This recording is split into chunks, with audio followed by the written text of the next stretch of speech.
So namaskar and a beautiful, beautiful morning to everybody. You've just been through the inaugural session, I assume. And we're still early in the morning, so I don't think we're very tired or sleepy, and we can get into a little bit of an action before we sit and listen to me blabber. Yeah? Are you aware of the topic we're covering today? I missed the introduction, so I don't know what was said. Do you know what we're going to be talking about? And from I to we. Non-separation, right? Something that the pandemic years taught us so well, what it means to be separate. So I would request everyone to firstly do me a little favor and get off that little screen that we live on and off constantly. For these maybe 10 minutes, let's bring our presence into where we are. Yes. I would request us to please stand up and choose whoever is close to you. Pick a partner each. Stand facing each other. I'll just wait for the last phone calls to be over. Do this for yourself, yeah? I'm here because I'm also part of the great person who is supposed to be here. I'm very, very small in comparison, Sadhviji. So Parmarth Niketan at Rishikesh, where Sadhviji comes from, is home to me. And whenever we are each other's echoes and we are each other's, we're soul sisters, I can say. And she's Swamiji and Sadhviji, I call my karma guru. So I'm representing somebody who's flowed into our culture. And all good to go? So pick somebody who's next to you, left, right, whatever comes to you naturally, whoever's closest. Stand facing each other. If there's anybody left alone, tell me, I'll come and stand. Or that if there is one person left without a partner, then come and join me on stage. Come. Anybody? उस डर से तो कोई triangle बना लेगा. Stage पे जाने के डर से. Are you alone? Come. Namaskar. Okay, I request you all to keep everything off your hands. I'm going to face them a bit and then I'll face you, okay? You help me with this. First of all, just let your hands free. Come on. Let your hands hang loose. Face your partners. You just listen to me. Don't look at me. I'm not here. Okay? Look at your partner. A stranger, maybe. I hope a stranger, not someone you know. Even if it is somebody you know, you're meeting that person for the first time. Do not exchange words yet. Let's see what happens when silence speaks. And can I, at this moment, bring myself into such a presence, such upasthiti in this moment, to be completely present with the person in front of me and look into the eyes of that person. Come, I won't ask you your name yet, okay? Can I look into the eyes of this beautiful soul that has chosen to share this moment with me? Leave your hands free. Ideally, palms open, facing the person in front of you. Can I gaze deep into those eyes? And can I accept those eyes as a reflection of I? Can I see the I that I think is me in those eyes that look into mine? Can I possibly bring in a connectedness that is somehow missing from life? Am I abhaya? Am I fearless enough to be able to look into the eyes? And in silence, I'm going to stop talking now, and for half a minute, allow whatever thought, whatever emotion, whatever memory comes in as you gaze into those eyes. You want to laugh, laugh. You find this odd. I find a lot of men finding it odd because there's always resistance, that patriarchy comes in. But let that go, and just connect. And breathe. In an awareness of breath.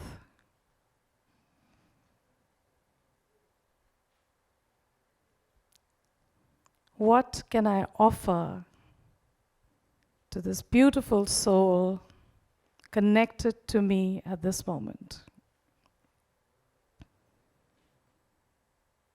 And what is that soul trying to offer me in this moment? See, you find it so difficult to hold gaze, no? No? I'm glad.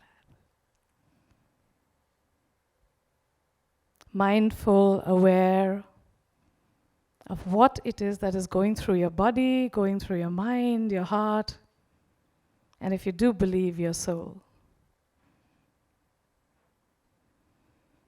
And breathe. Relax completely into this presence.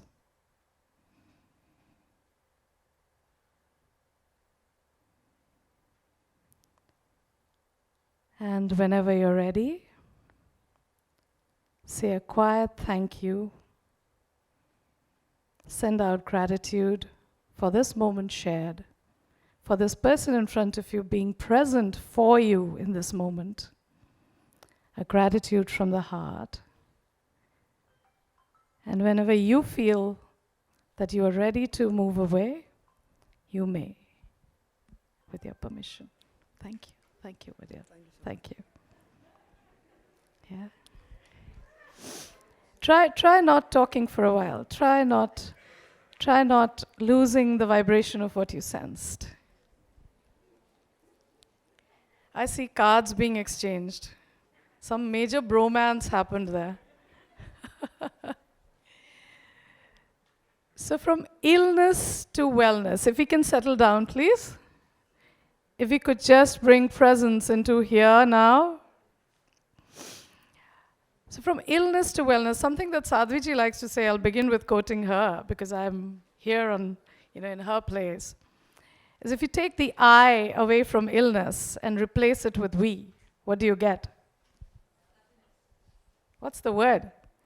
Illness, take the I away and put we in. The topic of today, from I to we, you get wellness. See, we are created to be connected. We forgot, somewhere along the way, we forgot. Between, I think, October 2009 to 2013, humankind embarked on one of the biggest experiments ever. How many from the medical fraternity here? Most of them? No? Are you aware of the Human Genome Project? Mm-hmm. This was the greatest voyage we made, greater than Columbus, because we crossed the oceans of time and we mapped the entire collective of lakhs of the genetic codes of the humankind. And you know what that all percolated down to? That billions and billions of years ago, ages ago, yugas ago, eons ago, everything and every one of us, regardless of where you come from on this earth, go down to one ancestry, one source that we all come from. And if you look at spirituality, all faiths, all paths, all isms, all the books, all the wise men forever tell you about that one source, right? We've given it different names, but source doesn't ask for that. So when we're talking about moving from I to we, moving from illness to wellness, or even a step further, we're now looking at well-being. It's not just about wellness. Somehow wellness brought in that aspect of health in the body, right? Which is very important. You cannot deny the health of the body. But today, even physics, even quantum physics, all of cognitive science, all of medical science also is beginning to accept that you are not just the body. right? If you are all, now look at where we are linking it. You're all coming from one source, and you are all, we are all, not just the body, not just the mind, not just the emotions. Yes, we are that. I'm a little bit of a maverick there, even in the spiritual world, you know. Most of the meditative practices will make you feel really nice and airy and heady, but telling you, I'm not the body, I'm not the mind. Yeah, it feels nice. But we, those of us who have chosen this very physical, very material journey in life, look at it as, interpret it as, I'm not just the body, I'm not just the mind, I am something beyond. That beyond which is aware when you're sleeping, that is dreaming, that is letting you remember most of those dreams. That's someone whose voice keeps talking to you. That is what spirituality is all about. What does spirituality really mean to us today? Somebody would like to, you know, share that with me. When I say spirituality in wellness, what does it mean to you? What is spirituality? Inner peace. Connecting with self. One more? Soul journey. So none of us said it is about sitting down and saying a prayer. None of us said it's about a path or an occult or a way to be or not be, right? So today, there is this great shift in understanding what spirituality is. It's more of what we did, the exercise that we just did. I will tell you why we did that exercise a little while. Is bringing your presence into where you are, bringing your awareness into where you are. And the greatest thing that you are in is this life, right? So spirituality is about being present. What is spirituality to me may not be spirituality to him, to her, to you. They're different things. To an artist, it's the piece of art that she makes. To the singer, it's the music. To Sachin Tendulkar, that stance and that perfect drive is spirituality. So a spiritual presence, a spiritual being, a spiritual person, a meditative person is who is present in this moment in completeness. Yeah? We are not born sinners and spending this life. That awareness is very, very present in today's world, that you haven't been born a sinner to go through this life journey to redeem yourselves. The Eastern way, the Sanatan Dharma, the culture that we are born into, this part of the world, the entire, I don't like to say India and we did this first. This part of the planet at that time was very different geographically. Speaks of us as Amritasya Putraha, children of nectar, children of awareness, children of presence. So a spiritual approach to wellness or well-being is about being very present, very conscious of how you go about what you do. So as caretakers or as providers of wellness services, today wellness has become very aspirational. You know, in these 2 years of being locked down, this exercise that we did, how often do you find yourself even looking into the eyes of the person you're talking to? Yeah, immediately visiting cards were being exchanged. On a daily basis, when somebody comes to you as health giver, health service givers, as wellness offerers, are we connecting fully with the person in front of us? It's become a job, no? A desensitization happens. We are forgetting our connectedness with everything. And remember, if anything that the pandemic has taught us, it's the irrelevance of the humankind. If even a tiny, tiny, tiny nano microscopic being, an amoeba, goes out of the matrix, the entire ecosystem suffers. Something changes, something worsens in the entire, balance of existence. If something that you've never even seen, never will see, ever goes away. 2 years we were made to go away, and what happened to the ecosystem? It thrived, it flourished. So that's how irrelevant we are, and yet we are part of that matrix. We've been chosen to be part of that matrix, so we must make ourselves relevant. Spirituality gives you that relevance. Yeah? So the most common understanding of spirituality in the modern day in wellness is what? What is the most, the poster boy of wellness in the spiritual field the world over? Yoga? Yeah, all kinds of yoga. Yoga. And what is yoga? Everybody knows that definition, so let me hear it. What is yoga? Union? Yes. So union or alignment with, firstly, your own self. So yoga is not just the ashtanga, the poses and postures and stands, stretches and back bends. Yoga is the way you live your life. Yoga is union with yourself, with your awareness, the consciousness and presence that we just experienced. And it is a union with everything. See, look at, we have, when I counsel, I have 8-year-old children coming in with depression. That's not a nice world that we're building, are we? 10-year-olds committing suicide. So this separatedness, the separation that we've created for ourselves, forgetting that we exist in a union with everyone and everything around us. And that includes this earth, the plants, the waters, all the elements. Yeah. Whether it's global warming, whether it's terrorism, whether it is isolation, whether it's relationships falling apart, the disposability of life. It is all coming from a non-spiritual, a non-yogic, a non-aware life. What does any spiritual practice do? Yeah, it just brings you home to yourself. I got the beautiful words of inner peace and calmness. The minute you're at peace with yourself, we did that abhaya, when you look into the eye, who is capable? You know what abhaya means? Buddha is in this abhaya mudra.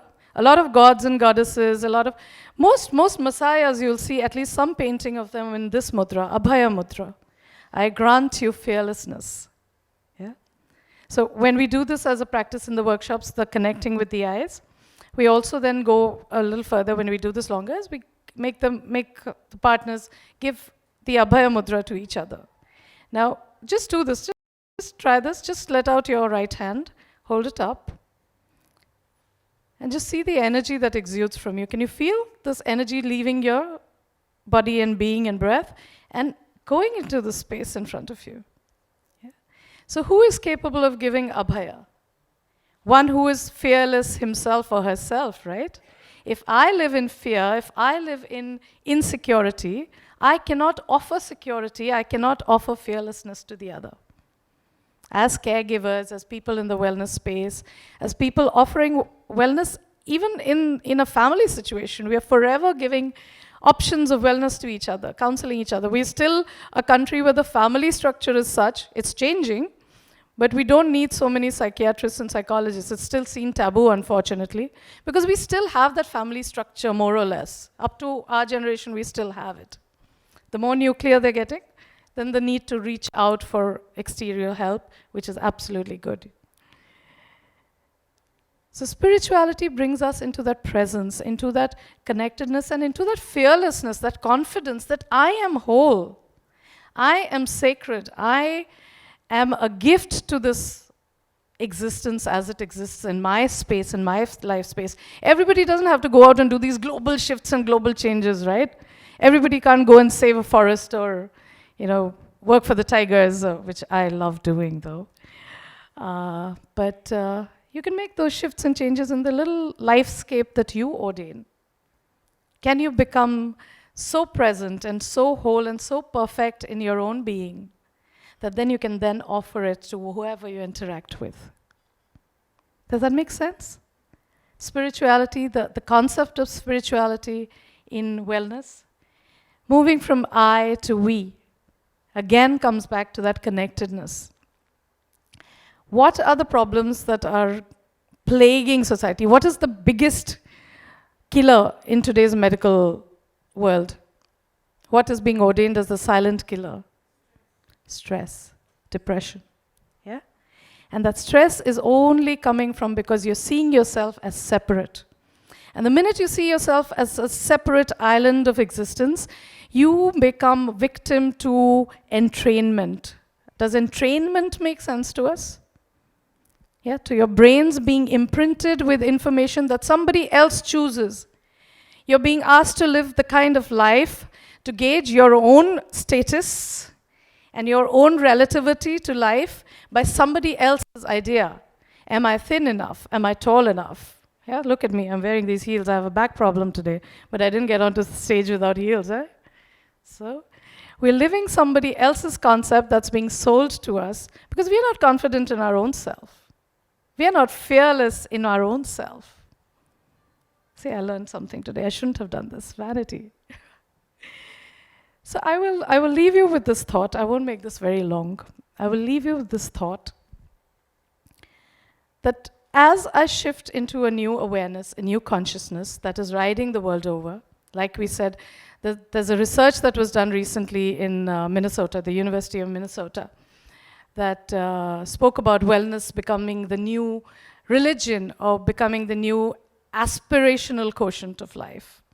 Because what's happened is when we are moving more into a secular way of life, earlier, whenever the world went into any kind of recession, monetary or ideologically, two industries thrive. In any recession, you'll see two industries, I'm calling them industries, thrive. You know which they are? Healthcare and spirituality. People run to God or the Guru or the Messiah in times of need. We forget otherwise. So, if wellness is becoming the new religion, that means we are moving into a more homogeneous and secular way of life, which is a very, very good thing. Division is melting. So resist all kinds of separatist ideas that are thrown to you. Look at yourself as a very, very beautiful, relevant part of a matrix that will thrive. I spent the whole year, last year, living in the forest in Page. So I'm researching the life of a tigress called Collarwali, if anybody has heard of her. She was India's super mom. She passed away last year. And I'm writing her story. I think of her as a guru. She's taught me a lot. And I spent the whole year living in the forest. Until then, before that, I was like this activist, fighting for RA and fighting for the forest and fighting for this tigress who was shot in Maharashtra, etc., etc. 1 year living in the forest with the people of the forest, the Adivasis, the animals, I've realized that's the only thing that's going to survive. That intelligence, the intelligence of nature, the intelligence of the elements, the intelligence of whatever we want to call that, or this, who knows, right? Is far, far greater than what we think we know. We are trying to recreate, we are trying to reprove a lot of ideas, a lot of theories, a lot of formulas that the ancients lived by. Whatever is called alternative today was the way people lived their lives. And we are buying all these oils and living these alternative, holistic lifestyles. But that was the way we lived. So the more we come back to our root within the self and in our environment, the more we understand this moving from I to we, the shift from illness or ill at easeness and more into a wellness and well-being. So, we are into, at Siddhayu, we are into creating these little oases, doing retreats and things where people can taste these, but bring it into everyday life. So as we like to say, Siddhayu Bhava, a Siddha life, an attained life, in the physical realm, yes, and also in your bodies, in your minds, and in your hearts and souls. I wish all of you a beautiful, beautiful day ahead. Thank you so much for giving us a year. And